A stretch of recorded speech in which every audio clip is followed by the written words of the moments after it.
morning, everyone. Good morning. Good morning. Before we start this morning, big thank you, a round of applause to our kitchen crew. Certainly the veterans task, and they're up working long before you break this morning. I don't know how many of you were there when we had the Zoom at Dr. Steinberg. Who I just learned this morning from the company bio that the doctor from TBA. Very good. So Dr. Charles Steinberg joined the Worcester Red Sox, known as the Paw Sox, or the Pawtucket Red Sox at the time, as president in 2015. After many years as executive vice president of the Boston Red Sox. In his vast career in which he's worked with the Baltimore area, the San Diego Padres, the Los Angeles Dodgers, and with Commissioner Roger Seelig, Dr. Charles has helped revamp and re-energize the Red Sox front office while leading the effort to aggressively reach out to the community to restore and enhance bonds of connection. He's also been instrumental in the community engagement of Central Massachusetts, including the development of Worcester's Polar Park and the relocation of the franchise to the city in 2021. Dr. Steinberg gave us a very well-received Zoom presentation last year, and we're thrilled to have him back again today. Please give a warm Brotherhood welcome to Dr. Charles Steinberg.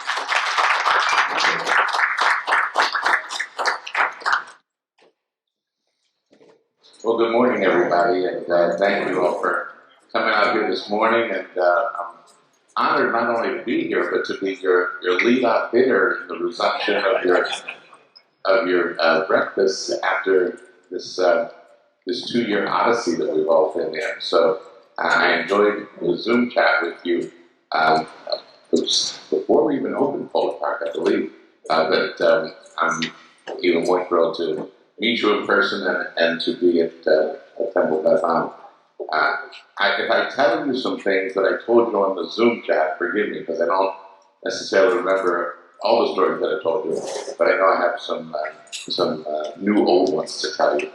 But one that even if I told you before bears repeating, and that is when you're asking me to come to a Temple's Brotherhood breakfast on a Sunday morning, no is not an option, because one of the many moments that fostered my love of baseball growing up in my native Baltimore was when my shul, Beth in Baltimore, had what they called in the men's club breakfast, and there was the Baltimore Orioles play-by-play announcer, Chuck Thompson, and that's why I got to go, and I get chills telling you, I was probably about 8 years old, and to see a play-by-play announcer in person at your temple on that Sunday morning, it's life-enriching. It's life-affirming.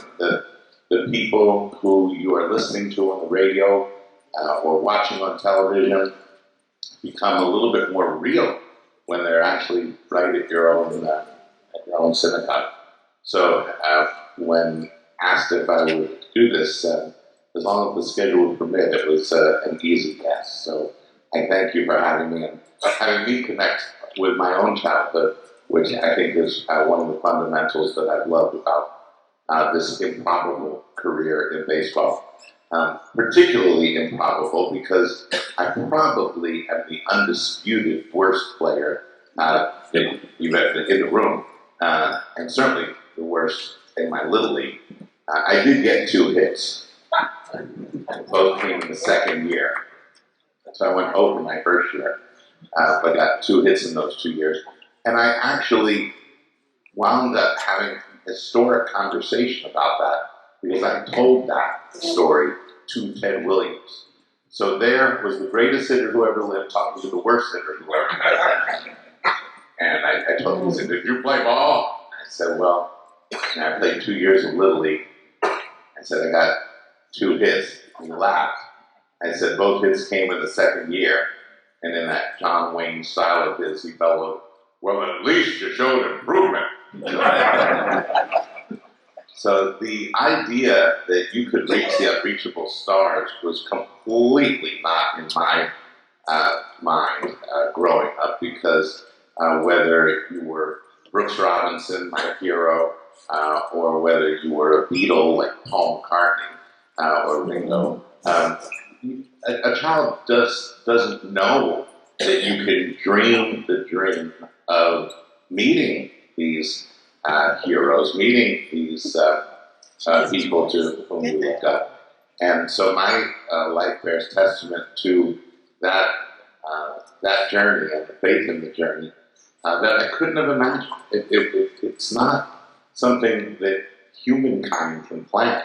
The only one who can plan is the Almighty. So how could you tell me on opening day 1968, when my parents of blessed memory, my mom took me out of school in 4th grade to go to the Orioles opening day, that I get picked somehow to orchestrate those opening days for the Orioles later, for the San Diego Padres, for the Boston Red Sox, the Los Angeles Dodgers, through Harry Davis in Pawtucket, and now in Worcester. How does that happen? Well, it would take more than a breakfast. It would probably take 8 days of Passover to go through how the whole thing happened. But what I can tell you is that education is the key, and when you don't have the ability to play, education is even more important.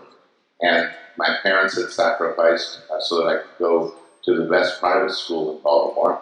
And in the last month of senior year, they knew that we would be getting those acceptance letters or rejection letters around April 15th, and the school knew that what could follow would be senior slump.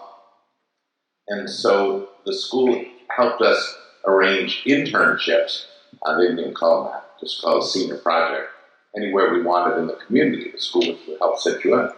Now, my dad was an orthodontist, and I thought that the exposure I'd had in his office and to the dental fraternity made dentistry an attractive option. And so I was going to work with a friend of mine, Dr. Blumenthal, who was a pediatric dentist, and was my pediatric dentist. My dad specialized in orthodontics. But one day, I can still see a classmate of mine, Chris Lambert, was walking down the hall. And he says, "Charlie, I heard they'll let us work for the Orioles." Oh my God. I mean, I never even thought that you could do that.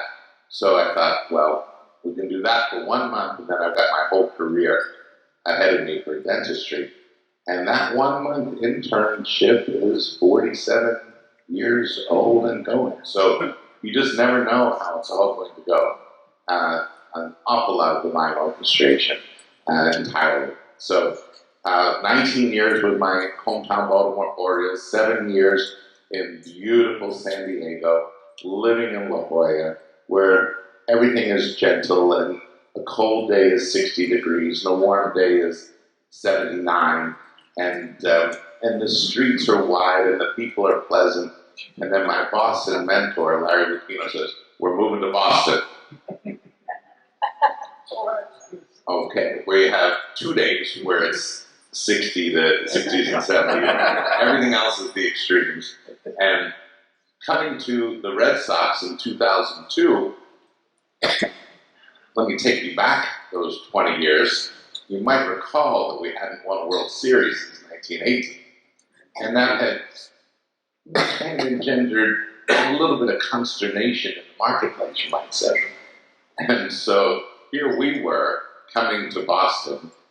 John Henry, Tom Werner, Larry Lucchino, they were at the ownership level. But I got a ride in the back of the station wagon in this journey.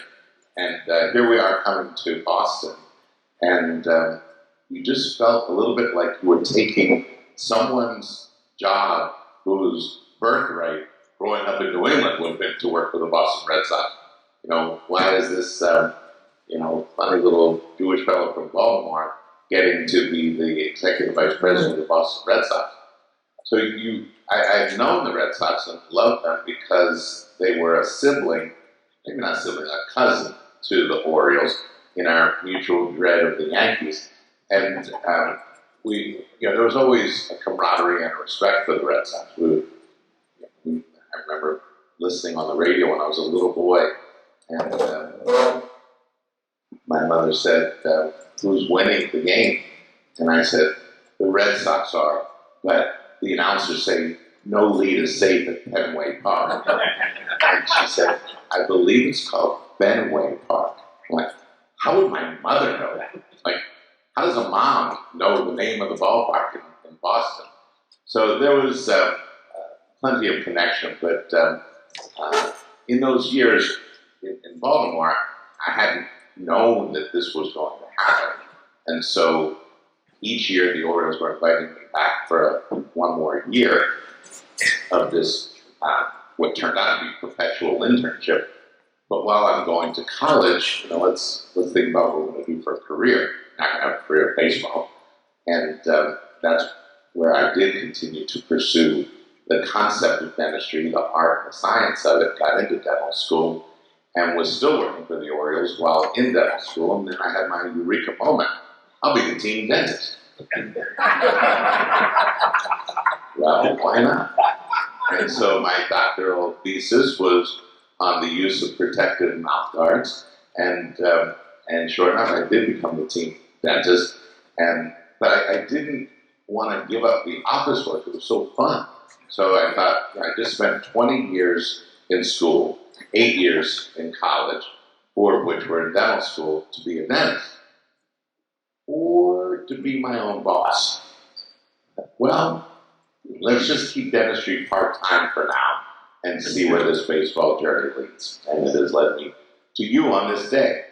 So our years at the Red Sox were historic, I guess you'd say. And what I thought I would share with you today are 3 stories that have taught me everything that I know about the business of baseball. And they all occurred in Boston. So coming from San Diego, coming from La Jolla to Boston in 2002 was culture change. And at the end of our second season, 2003, you may remember when Aaron Boone had punctured the night with a pennant-winning home run, shredding our hearts once again, adding our group just to the long list of people who participated in the heartbreak of New England. And Boston was kind of in mourning right after that. The streets were kind of flat. And not only that, it's now November in Boston. It's cold, it's gray, it's raw, getting dark earlier and earlier. And the only thing that could take you to a lower level is that we're in a budget league where Larry Lucchino sits at the head of the table as the judge, the magistrate, and the 3 fellows from accounting are there trying to poke holes in your budget proposal for next year, as their job is to save the club money. Now, 2003 had been an exciting year. It didn't have a happy ending, but it was an exciting year. And so one of them in the middle says, Charles, do you really need $20,000 in your budget next year for the annual Red Sox Winter Caravan? That's where we fly players in the dead of winter. They don't come here just naturally in January. So you fly them in and you put them up and you take them to all of the surrounding states so that you can foster player-fan interaction. He said, after all, we sold out every game since May 15th of this year. We're likely to sell out next year. I said, no, we don't have to. You can save the $20,000, pat yourself on the back, go home, have dinner, put a little check next to that box and say, I just saved the ball club some money. Knock yourself out. But don't think that the fans won't notice. Don't think that they won't sense the beginning of pullback. Don't think that they won't see that you're trying to start getting away with doing less, with seeing what you can pull away from. And I got more animated, and Larry Lucchino said, okay, you made your point. We'll keep the caravan. So 2 months later, about the 3rd week of January, Steinberg caravan. And a bus is in front of Fenway Park, and on it is Jason Veritek, Kevin Millar, Bill Miller, pretty good group, and our community relations head, Vanessa Lavis, some of our Fenway ambassadors, some of our ballpark operations folks, photographers, videographers, and off we go. It's a doubleheader. We need to be in Warwick, Rhode Island by noon at the mall in Rhode Island, and then we need to be in Connecticut by nightfall. So it's a two event day. And we go and we get to the mall, and our folks set up the table and the chairs and the pipe and the draping, and the players are seated at tables and they're signing together. And that line is snaking through the mall like you wouldn't believe.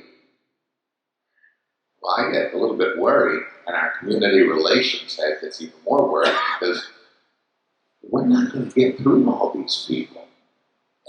Or if we do, we're not going to make it to Connecticut by nightfall because remember, it's January, nightfall's early. I think we better improvise. All right, let's pull the children out of the line and take care of them. The ancient Yiddish expression whose translation is everything for the children is not lost on us. So we pull the kids out. This is a school day. It's a Wednesday in January, and that line is long. Why aren't these kids in school? All right. I'm a little bit worried about this line. Let's improvise again. Let's take Bill Miller. You go work the back of the line, work your way forward, and we'll reach some point of intersection where everybody has either met Bill Miller or met Jason Veritek, Kevin Millar. And that way, all the kids are happy. I can deal with angry parents, but I can't deal with a crying child. And so that's what we do, and that's what we did. And off go the players to the bus, and our staff takes down the pipe and the draping and the table and the chairs. Off they go. Why is that kid crying? Over there is this, in a way I can relate, pudgy little 11-year-old with Norman Rockwell cheeks and tears coming down, wearing a Veritek jersey. So I go over to him and I said, "What's wrong?" He said, "I got out of school today to meet Jason Veritek." I said, "And you only met Bill Miller?" He said, "I'm a catcher like he is." I thought, I knew that. Same body type, but they make us the catchers. Well, you like baseball to be a teaching vehicle. You like baseball to teach the lessons of life. And clearly, in Boston, the lesson of life is, better get used to it, kid. They're going to break your heart. Life's unfair. But I'm not from Boston. So I put my arm around him and I said, "You just come with me. That bus isn't leaving without me." And we nonchalantly walk through the mall. His mother's running after us. "What are you doing, my kid?" And we go out into the parking lot, climb on the bus, and he then meets Jason Veritek, who signs his jersey. His mother's taking pictures. He meets Kevin Millar, reacquaints himself with Bill Miller. Off they go. Off we go. Good deed done. And we go off to Connecticut. A couple months later, in the summer of 2004, I did one of the things I enjoyed most at the Red Sox, which was just get on the train and go down to Yankee Stadium to see Red Sox Yankees just for the pure fun of watching it. No responsibilities. I'm not orchestrating the ceremonies or the PA announcements or selecting the music. I'm just a fan watching a pretty major drama within the world of baseball unfold. So on this Friday, I get on the Acela and I pull down that plastic tray from the seat in front of you, take out my work for the ride to New York, and along comes the conductor. And he's an older, somewhat curmudgeonly type, it seems. As he's saying, tickets, tickets. And he does that to me and looks at my books, Red Sox media guy. What's that? That's my work. What do you do? And I explained it to him. And this is a train going between Boston and New York. This could go either way. And he goes, I've been waiting my whole life to see them win. I won't live to see the day. And with that, he walks off. And you realize that actually went well. That means he's a Red Sox fan. Well, the season did go well, and we did win the World Series. And we had promised fans in the New York and Southern Connecticut area that we would commend them for their bravery if we ever won by bringing the World Series trophy to them, bring it to New York. So on another cold, dark November night, it was like the day before Veterans Day, I have to go back to 2004. Here we are, the community relations people, the videographers, the photographers, the ballpark operations people, and the trophy is encased in a solid black and silver anvil footlocker. You know, there's no windows in it, right? It's just a big trunk. And we put it on the train. And right behind the last seat in the car, the train car, is extra space for bulky luggage. Well, this fit perfectly. It fit like a glove. Used all the space.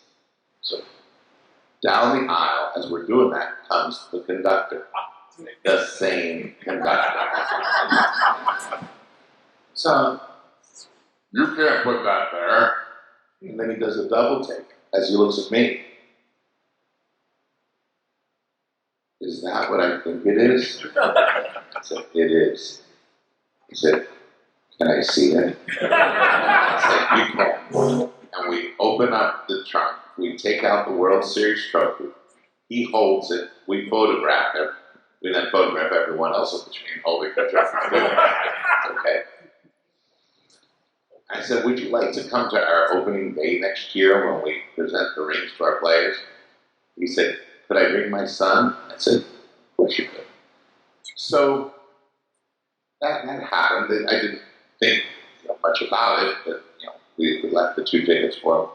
But I did think about it because when we were creating the Red Sox magazine for April, first magazine, I did a mosaic of all of these people over the winter who had touched and held the trophy. And I remember my train conductor, one of the little pictures on a cover full of pictures was this train conductor. And just one of those little things, privately, nobody knows. So we go through time. And now we're into January of 2006. January in Boston. I'm in Fenway on this cold night, knowing that we need to tell the world that we're putting our single game tickets on sale on January 28th. Today, there's a lot more signage around Fenway Park than there was. You could drive by Fenway Park and the famous story of when Roger Clemens came in a taxi cab to Fenway for the first time. He said, no, the ballpark. No, this is the ballpark. No, it's not a warehouse. No, it's the ballpark. So you didn't have this marquee saying, Fenway Park, home of the Boston Red Sox. So I took out a billboard across the street from Fenway, and I wanted a picture that showed player-fan interaction. Not just players celebrating, not just fans having a good time, but that connection. And on that cold, dark night at Fenway Park, my desk is covered with slides, old-fashioned photographic slides. And I'm looking at one after another. I think I had a little projector here. Put them in.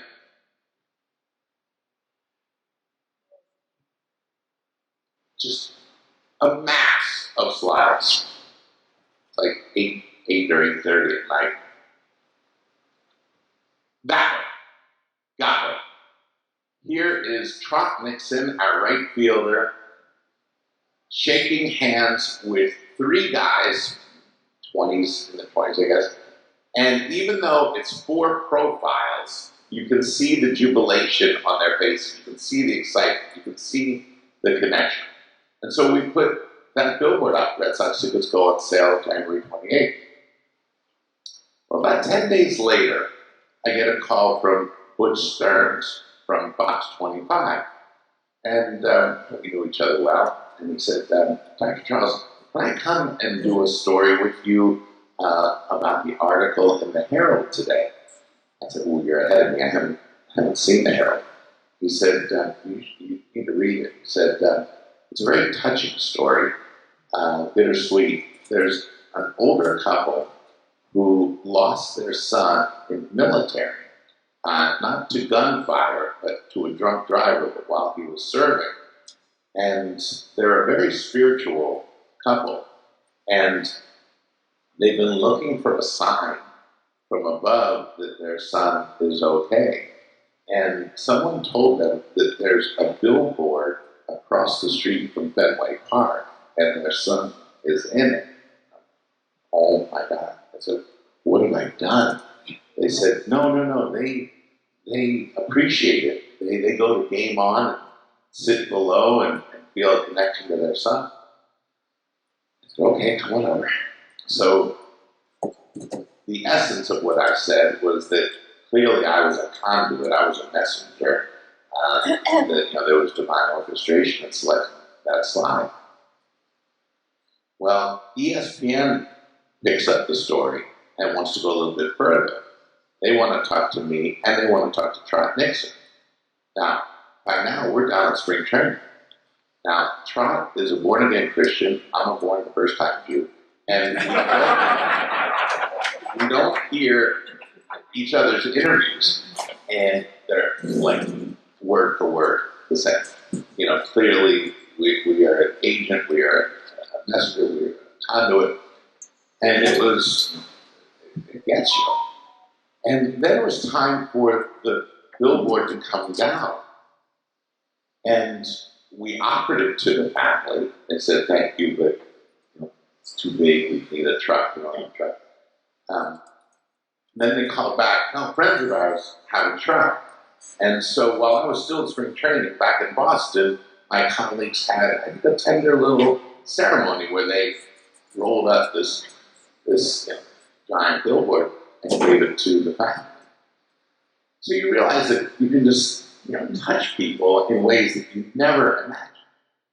Now, a few months later, it's June of 2006, and I've been living in Cambridge, in an apartment, a condo, looking at the Charles River, as though that's my pacifier from my days in La Jolla, being on the ocean. So I'm finally able to buy a house on the ocean, on the South Shore, in the town of Hull. And Hull is my La Jolla East. It's fine. And it's a beautiful house. And so June 30th, 2006, I close on the house, and I go and I stay there, and my buddy, my best friend from college, and his wife, who are actually astronomers at Notre Dame, they stay with me. And on July 1st, we're sitting on the little porch looking at the ocean. And these two ladies get out of the water and come walk on the beach, and they come over to us, and with their distinct Boston, Irish, turns out Quincy accent, oh, are you our new neighbor? I said, yes, I'm Charles. Oh, well, I'm Sue, and this is my sister Julie. We're part of the Clancy's from Quincy. We live next door. Our mother is the matriarch, 10 or 12 kids. We all use the house throughout the summer. Wonderful to meet you. I said, wonderful to meet you too. Very friendly, very spirited, and undeniable accent. The next day, July 2nd, we're sitting out there again, and a fellow comes out of the ocean and comes over, I think it was early 20s, and he said, hi, I'm Robbie. I think you met my mom and my aunt yesterday. I said, yes. I said, you're a Clancy from Quincy. He goes, yes. I said, I'm Charles Steinberg. I hadn't said Steinberg the day before. I'd only said Charles. He goes, it is you, Dr. Charles from the Red Sox? I said, yeah. Oh my God, I can't believe you're going to be next door to us. Oh my God, that's amazing. I mean, we love the Red Sox. They've been so good to our family and our friends. We love the Red Sox. Are you going to tell me that Larry Lucchino was going to sit out here and talk baseball? Like, yeah, that's exactly what. Wow, that's amazing. I can't believe it. Look, tomorrow night we do a bonfire on the beach. Not the 4th of July, the 3rd of July. Got it? He said, come and meet our family. Thank you. So the next day is the 3rd of July, and there is one elaborate bonfire that they set up. And the sun goes down, and when that happens, it's very dark. And the bonfire is the single source of illumination. And I say to my friends, if you want to come and meet the Clancy's, they said, no, it's your neighbors, you do that. So I walk over, and you're trying to make out faces, but you really don't know anybody except for Sue and Julie and Robbie, and you only met them momentarily. But Robbie sees me, and Dr. Charles, oh, thank you for coming up. This is my mother who you met, this is my aunt who you met, now go through my brother. It's just amazing that you're going to live next door to us because, we love the Red Sox, and they've been so good to our friends and our family, and it's just amazing with the poster and everything. With the poster. Yeah, with the poster, with Trot Nixon. I said, what do you know about the Trot Nixon billboard? He goes, well, yeah, that's me and my brother in the picture with our friend who died. That's you? He goes, yeah, we're on each side of him. And he said, Trot had hit the game-winning home run in the ALDS in 2002-3, and we had gotten to move down to the seats, and we put out our hand. That's you? He goes, yeah. In fact, he said, you wanted to give the poster to the family. They couldn't take it. They didn't have a truck. I had the truck.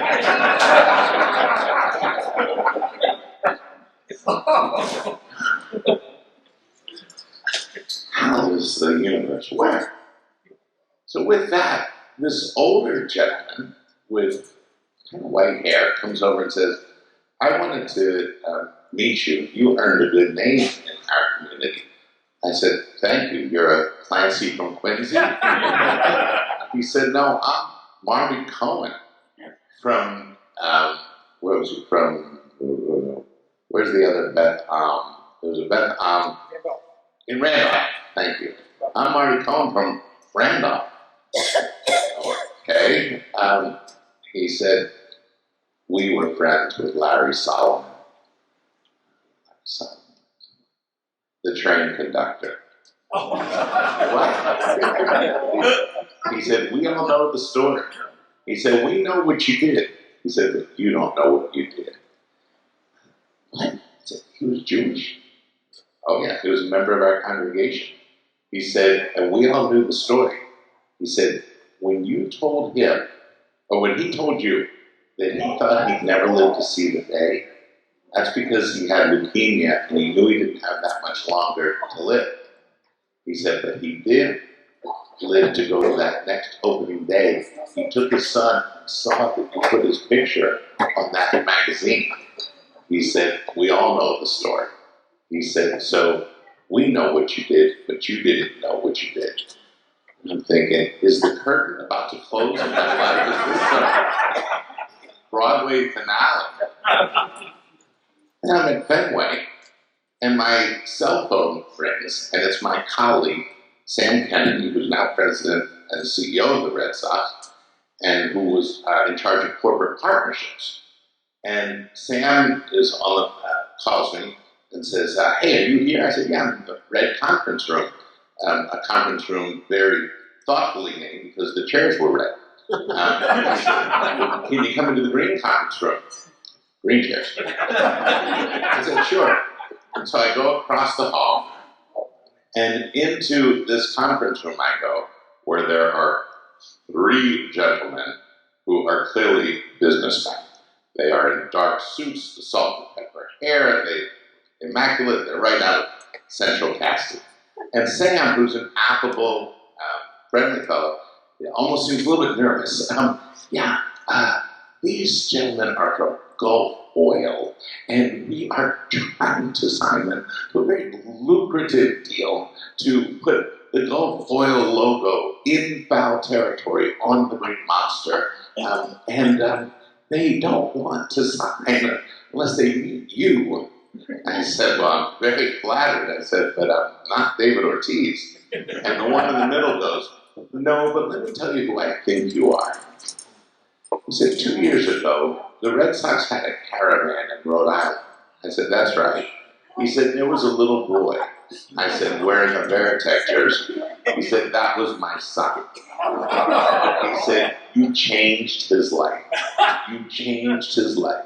He said, look, self-esteem is vulnerable at any age, no more so than for an 11-year-old. He said, and he went into school the next day, and he had the pictures, and he had the autographs, he had the jersey. He was king of the class.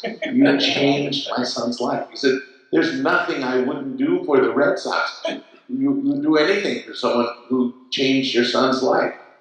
Well, that Gulf Oil sign is still on the Green Monster. And I leave and go to the Los Angeles Dodgers. I then work for the commissioner of baseball. And then the Red Sox asked me to come back in 2012. Things were a mess, and it was the 100th anniversary of Fenway. And so Larry Lucchino is eager to pick me up. It had a wonderful, it still has, thank God, a wonderful relationship. He picks me up in March of 2012, and he's very excited. Look, we're happy to be reunited, but he's also excited because a very bright friend of his has been a documentarian who's done those wonderful National Geographic documentaries, videotaping elephants in Africa. And Larry had called on him to make the definitive 100th anniversary documentary of Fenway Park. And Larry is picking me up and taking me to a screening of it. So we're in the car and we're catching up as we drive out to one of those W towns west of Boston, Westwood or Weston or whatever it was. Maybe it was a little further than Wellesley, but I'm not sure. And because I'm just involved in conversation, we pull up to a typical glass office building. And Larry said that this documentary cost a fortune. So as we go to walk in, I said, by the way, where are we? He said, the underwriters. I said, oh, who was that? He says, Gulf Oil. And as I open the door, Charles, welcome back to the Red Sox. My son has followed your career. He still asks about you. I told you there was nothing I wouldn't do for the Red Sox. 1 year later, 2013, I'm looking at my emails, and there's the annual email from our wonderful head of human resources, where she sends out the little photos of the 10 interns that we're going to have this summer with little thumbnail sketches of them. And in 2013, it's the nature and the age of the interns that their favorite Red Sox moment is the same for everyone. Winning the 2004 World Series. When the Red Sox won the 2004 World Series. Winning the 2004 World Series. When I was a little boy, the Red Sox had a caravan to Rhode Island. I'm like, oh my God. Here he comes as an intern to the Red Sox. And one day he comes in and sits down. And here's my little 11-year-old, now all grown up, going to Quinnipiac in Connecticut. And it was the first time I had seen him since then. And I said, look, I tell our story. Let me tell it to you to see if I tell it the right way, the same way. And I told him, he goes, yeah. He said, but that's the thing. He said, what you didn't know is on that morning, I'm watching Nesson's news, and I see that Veritech is going to be at the mall. And I go into my parents' room. I said, I have to go. I have to meet Jason Veritek. No, your education comes first. You have to go to school. And I am crying. And I go to school. And then my mother comes at 12:30 and takes me out of school to come meet Jason Veritek. And then I don't. And then I do. Because I do. And he pulled out photos. He said, I've been carrying these with me knowing that I would see you someday. And here were the pictures that his mother had taken on the bus that day. So I wish I could tell you that I had the presence of mind to go bursting down the hall and going to accounting and saying, there's your $800,000 return on your $20,000 investment. Stop bothering me. But I didn't have the presence of mind to do that. But those are the stories that, to me, tell me everything I need to know. It is always personal. At its best, it's personal. You want it to be personal. And it is this blessing we have to use the game, to use Fenway, to use Polar Park, to use the opportunity to come and speak, to find some way, not something we necessarily are going to recognize today, that creates a bit of a ripple in the pond. And you can wind up touching an 11-year-old child or an older train conductor or a Clancy from Quincy who's still my next-door neighbor at my house. Oh, we talked about that story. So those are my stories, but let me turn it over to you now to see what kinds of questions you might have and see if I can do my best to answer them for you. Thank you.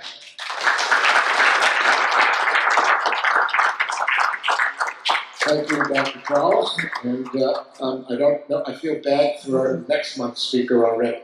Having to follow this. And by the way, my 2004, Wow. not that I want to tell everybody that I wear my 2004 clothes, but this is my 2004 World Series Red Sox shirt. Well, and know that I didn't bring any of those, but I have just a couple of trinkets, some old baseballs and such that may encourage you to ask questions. And of course, the easier and more gentle the question, the better the gift. Ask something hard, and I've got a rail as hockey puck. I'd like to thank you very much for the story about the train ride you took. That was Solomon, was cousin. Unbelievable. He was your cousin. First cousin. There you go. And his son Barry. Wow. Yeah. Is that unbelievable?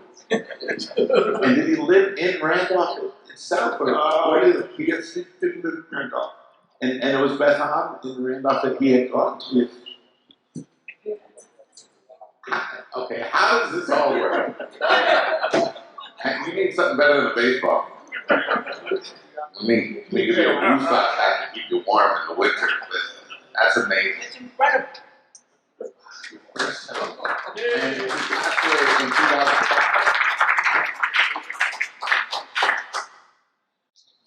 Okay, this is what happens. You know. That's Any amazing. more cousins out there? Now, are you a Solomon also? Your father's brother? Our father's brother. Yeah. Isn't that amazing? Actually.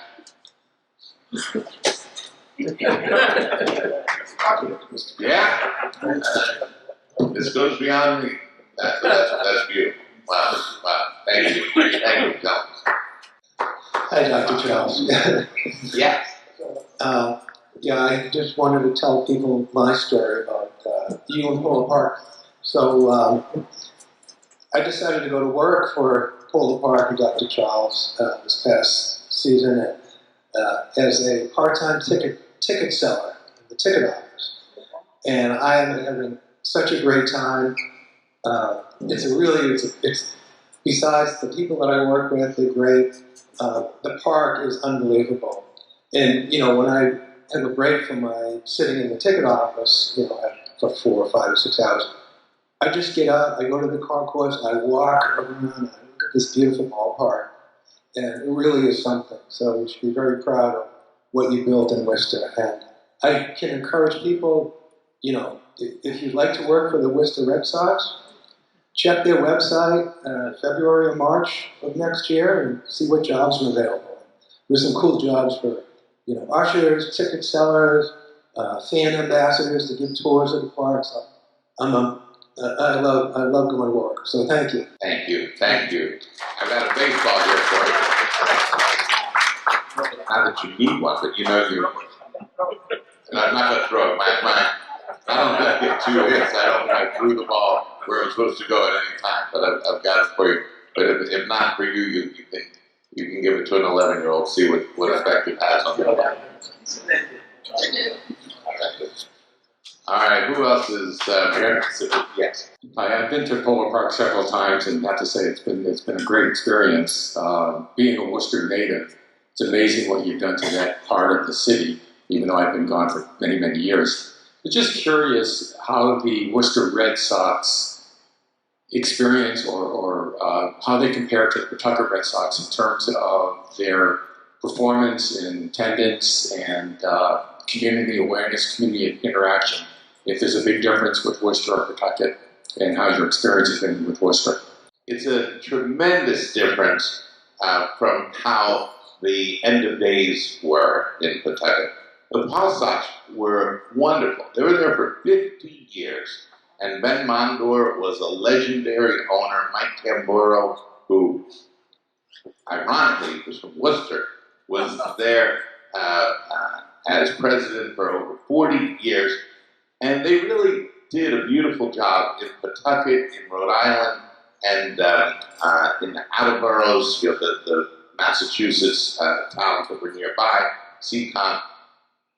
But when Ben Mondor passed away, and Mike Kimbrough kept it going, but when Ben Mondor's widow sold to a group that included Larry Pupino, he wasn't the head of Rhode Island, the Providence attorney, Jim Skevington was the lead person. Jim Skevington declared he wanted to move the team to Providence. He knew there was a parcel of land that had become available right in the heart of downtown, and it would have been a beautiful site for a ballpark. True. But it kind of shook Rhode Island. Excuse me. As people explain, every Rhode Island town has their thing. And Providence was kind of the fair-haired child who they didn't think should get even more while you take it away from Pawtucket. But it might have still happened. But 3 months after this ownership group bought the club and declared that it was going to move to Providence, Jim Skevington suddenly passed away. He was out for a run, he was 73, and boom, and he went instantly. Well, he had the political history as a Providence attorney to probably get it done, or at least that was, I think, what he thought. Larry Lupino's main role was to design a ballpark like the one we had built in Baltimore at Camden Yards, or in San Diego at Petco Park, or to do the features at Petco Park. So Larry now has the grief of losing a friend and no background in the politics of Rhode Island, which you could do a college course on. So we were kind of flat-footed there, and that's when Larry brought me in, and I said, look, I'm going around town to town talking to people. They don't want a new ballpark. They want the Paw Sox to stay in Pawtucket. So Larry shifted and agreed that we would stay in Pawtucket, but he wanted to build a new ballpark. Larry loves building ballparks that energize cities, particularly when it's right in the core. And McCoy Stadium in Pawtucket, now 80 years old, either needed a dramatic overhaul, but even if you did that, it wasn't going to energize the city because it's not in the heart. It's a small city, but it's not in the heart of the city. It's got industrial around it, it's got residential across the street, it's got schools. It's not going to create all this light. So we meet with the mayor many times. He was wonderful. Mayor Grebian, loved Mayor Grebian. He did everything he could. We pick a site right in the heart of Pawtucket, and that's what we're going to do. And we announce it. We have the agreement. We signed a 30-year agreement to keep the team in Pawtucket at a new ballpark, which people still weren't loving the idea. But at least we were going to stay, pending legislature approval. Those are three little words. Well, that approval never came to the agreement that they wrote, and Worcester just approached us with the exact opposite dynamic. Instead of Rhode Island not being able to help Pawtucket, in Worcester, Mayor Petty, City Council, City Manager Ed Augustus, Tim Murray, remember as Lieutenant Governor and head of the Chamber, worked with Governor Baker's administration. Lieutenant Governor Polito was the native daughter, the champion. They just worked together in this beautiful harmony. And you just felt this sense of unity and welcome. And that's why it happened. So the end of days in Pawtucket were sad. You had the folks for whom McCoy was their home, but it was a dwindling group. And in Worcester, I said to Larry Lucchino, I feel like Dorothy has landed in Munchkin Land, and these people are coming out and saying, thank you, thank you, thank you. Could you come up with a more masculine example? So Worcester has blossomed in its welcome of us. We walk down the street and people will stop and say, thank you for choosing Worcester. Thank you for coming here. And there are two teams sitting atop the 120 in minor league baseball in attendance. One is hoping to be an expansion club in Major League Baseball. That's Nashville, Tennessee. The other is Worcester, Massachusetts. So it's been absolutely stunning. And the concentric circles emanate from Worcester, and Framingham is not only on our radar, it's very much part of our outreach. Mayor Sisitsky was at the ball game, and this was funny. We had him at the ball game in April, and I didn't know the mayor, and I hadn't met him, and didn't know his name before I met him. But it was during Passover, and I had matzah in my suite, and here he comes, and here's the mayor and first lady. Jewish. And they came with their family. So would you like matzah? No. Yeah, so the whole suite was sufficiently Pesach. So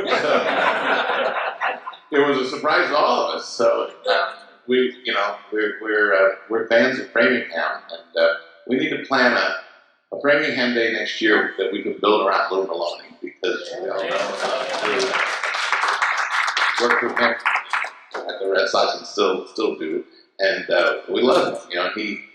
He's the symbol of that kid from humble background, and you wind up getting to play with the Boston Red Sox. So it's been diametrically opposed to the end of days in Pawtucket, but Pawtucket certainly had it going on when the Red Sox were also good.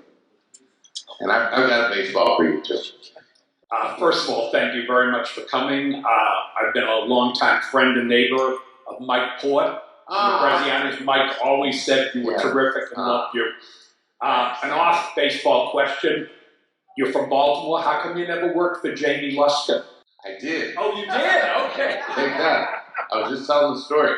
So when you grow up in Baltimore, you know that you're watching the 11 o'clock news, and for your entire life, there is a commercial from Jack Luskin.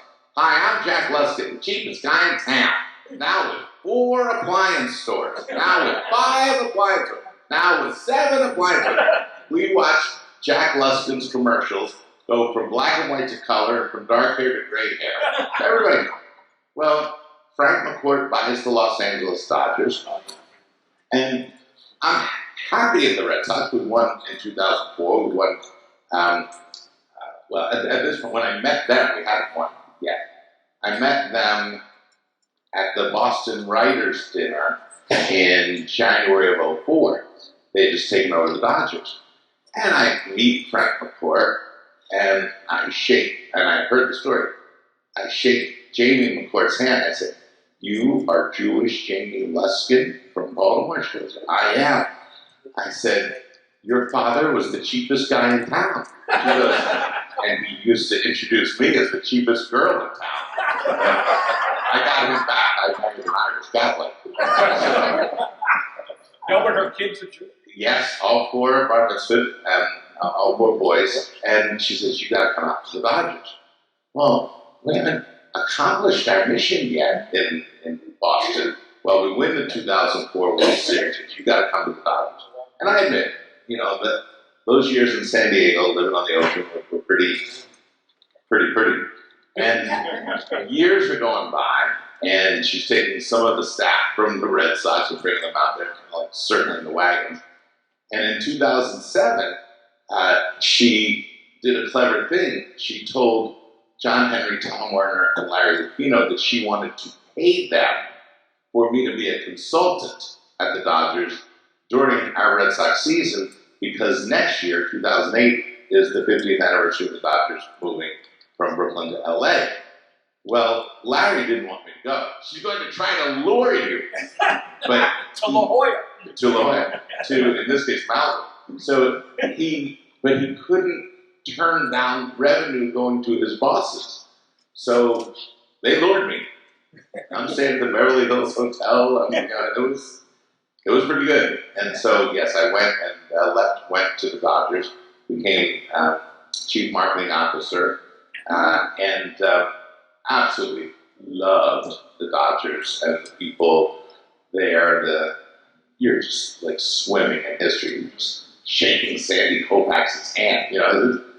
Working with Vin Scully, the best. And a nice stadium. A beautiful stadium. And an ironic union was our new manager in 2008 at the Dodgers was our Yankees rival, Joe Torre.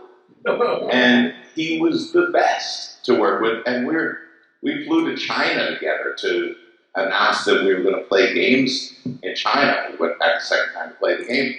And we're telling Red Sox Yankees stories. It was amazing.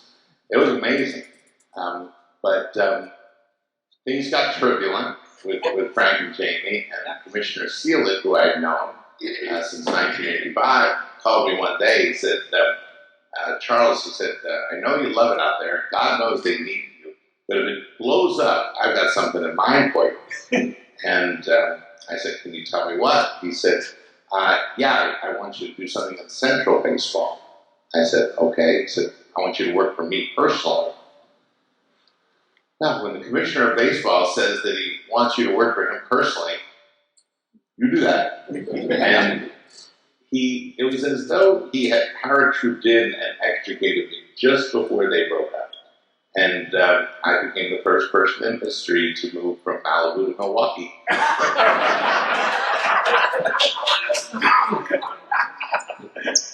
But, it's so funny, because my first day going there, to my first day in Milwaukee, Commissioner had lost his brother. And the first thing I did was go to a shiva house. And we're saying Kaddish. And he said, "You speak Hebrew?" I said, yeah. And, here you are with the commissioner of baseball, who is quietly, but certainly known in Milwaukee as Jewish, very much the benefactor of the shul there. And you're standing with the commissioner of baseball saying Kaddish for his late brother. As I say, it's divine orchestration. Yeah. All right. What do you have? Hi, I just want to say what an amazing story that you had. from the beginning, my dad has always gotten season tickets to the Paw Sox, so I've been going there ever since I was a kid. We would always go to the box seats. It was one of my favorite memories as a child.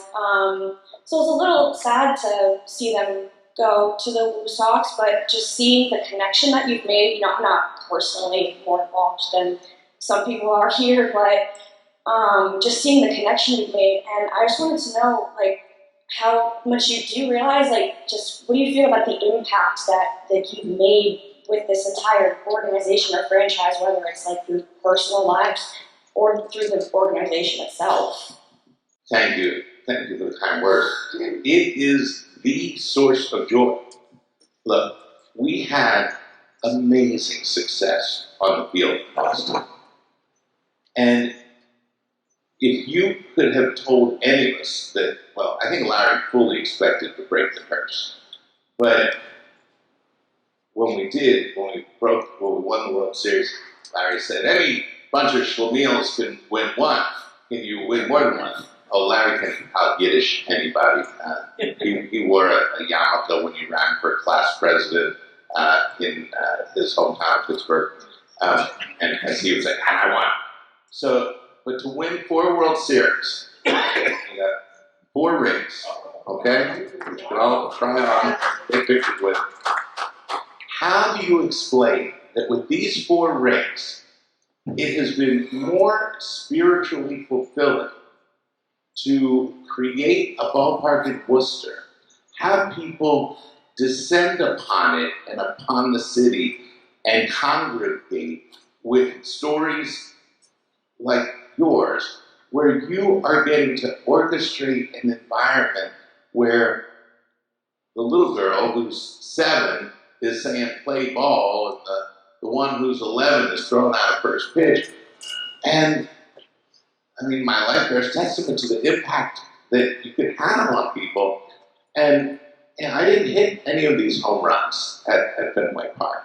Yes, you know, I know what we did, and I know I loved the individual moments there, and the orchestrations. You know, somebody said on Saturday morning, April 20th, 2013, I think David Ortiz should speak today. So I get that. But it has been so fulfilling in Worcester. And we reach out to Paw Sox fans. We brought all of the season ticket holders who wanted to come out for free on a bus from McCoy to Polar Park this year, just to say, look, we're not expecting you to jump for joy that we moved, but you are welcome. And this is your new home, should you choose to make it your home. So, again, it's personal. The whole thing is personal. But there's nothing logical about going to Fenway Park or Polar Park. You could watch the game on TV. You could sit home and watch it on Messenger. The only thing that inspires you to do it is emotional. And it is that emotion that I'm fascinated by and that I'm respectful of. And the impact you can have on the 7-year-old and the 70-year-old is not lost on. It's the best. So thank you. You can have the rings. Well, Hi there. So I just want to thank you. You're a wonderful speaker, both here and on Zoom. And you know, I'm a kid who still has her Red Sox cap from when she was little that her dad bought her. good. And our romance has caught up in a bit of that 2004 drive to the World Series. But what I wanted to address today is carrying that magic on to the next generation, to my girls. One thing that you did so well in Pawtucket was you had peanut-free nights that my older daughter, who's 12, could attend. And in Worcester, we haven't seen any of those listed. And we had to wait till my daughter was at overnight camp to take my 10-year-old so that she wouldn't feel left out. And so I'm wondering what your plans are for inclusion in that. You've done wonderful things with inclusion for, you know, sensory areas and things like that. But that peanut allergy thing, man, you're leaving out a huge group of kids. So I'm hoping there's plans. There, then thank you. Thanks for bringing it up. there are plans and there are results, but you're telling me that we haven't promoted it effectively.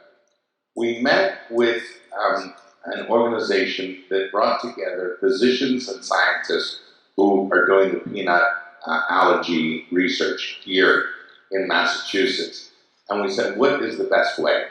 And we were thinking of a peanut-free weekend this past season, and they said, if you do that, you are defining people's schedules.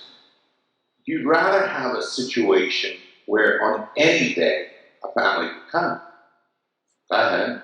Well, what we did this year, but we didn't get the news to Framingham, I'm sorry to hear, is the recommendation that we followed was our berm, which we brought from Pawtucket, is completely peanut-free.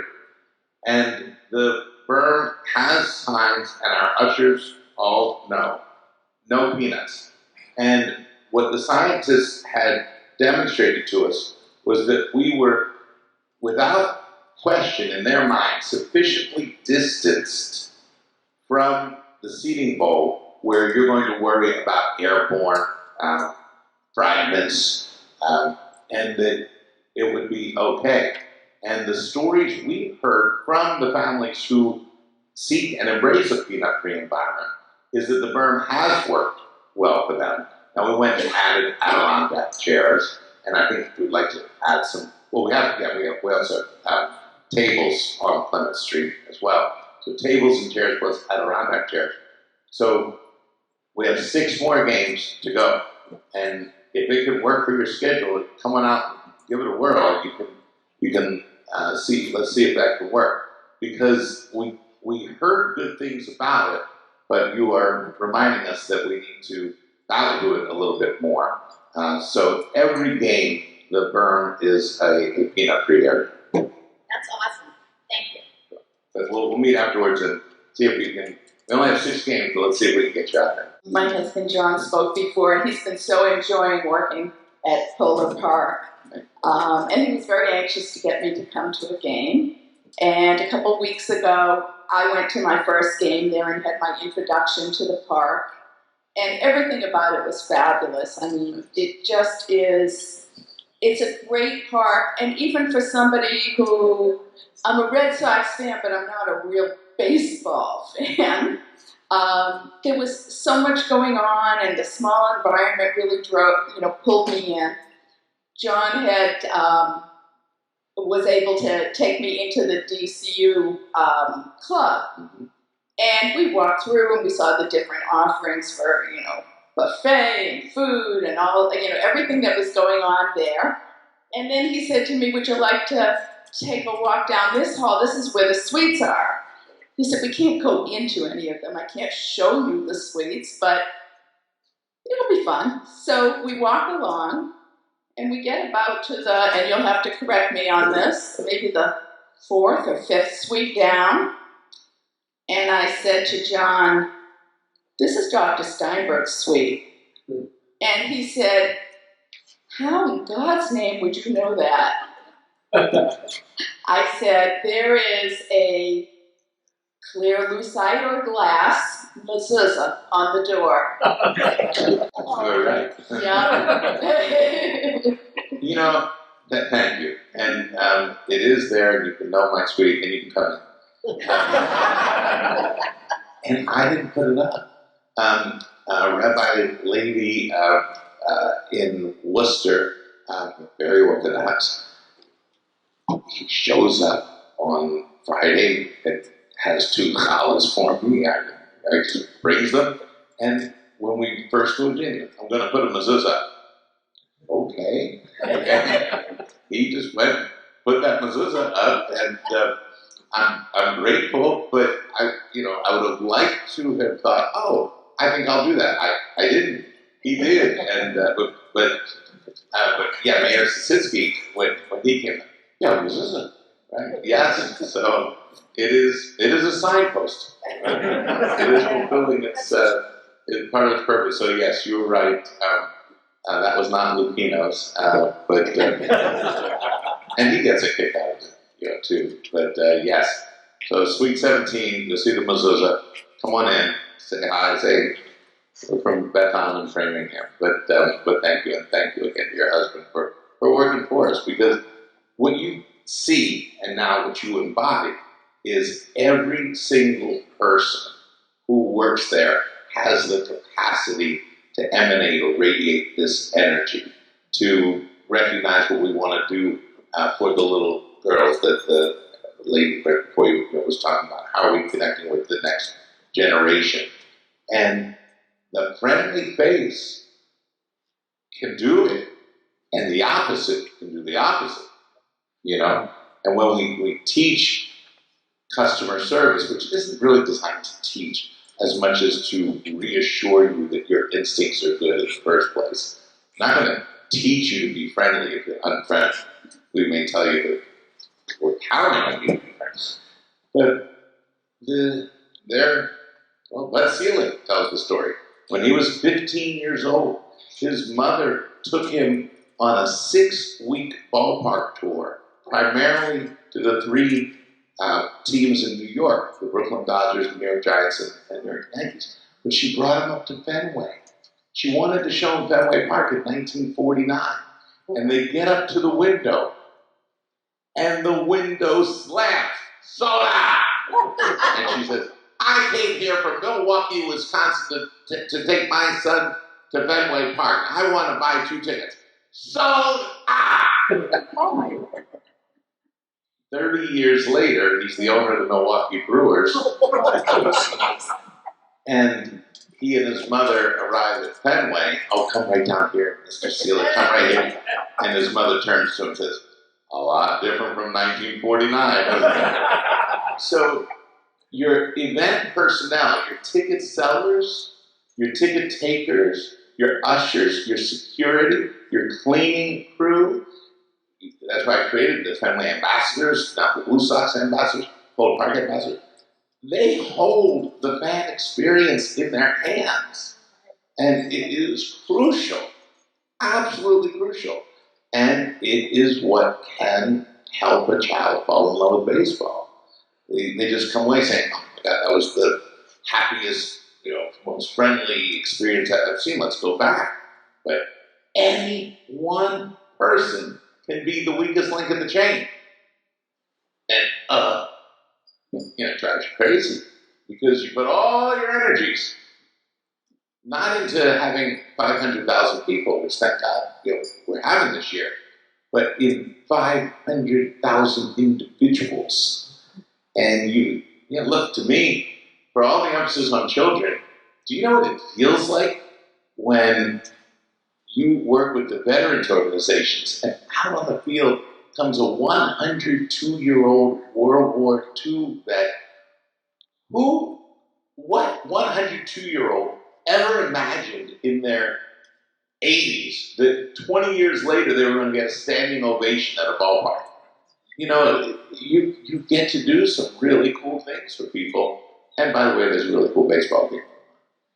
So the baseball, just as it is for you, is a nice backdrop. It is the theater. And those who love it focus on it. But those who just find it pleasant or like it, we do try to make sure there's an awful lot for you to enjoy, indoors, outdoors, the music, the food. I heard the story when you all came out, and I told you that there's this strictly kosher Jewish deli with food from the butchery in Brookline. And it was closed when it came out. And we give them I would say the blessing, that sounds big. We say it's fine to not operate on Friday nights and Saturdays, and they don't. But you came on a Sunday. They were supposed to be open. So I hope you'll try again. But they have, they just do the corned beef and pastrami and other items right there on the grill. Total rabbinic supervision.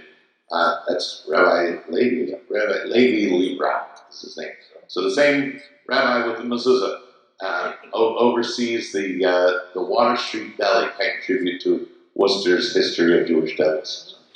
All right, well, thank you very much for having me. I've got more tickets for you. Steinberg. This was fantastic. Thank you very much. I also want to thank our kitchen crew and all the volunteers for helping out. This is our first breakfast, so it went over really well. And thank you all for coming.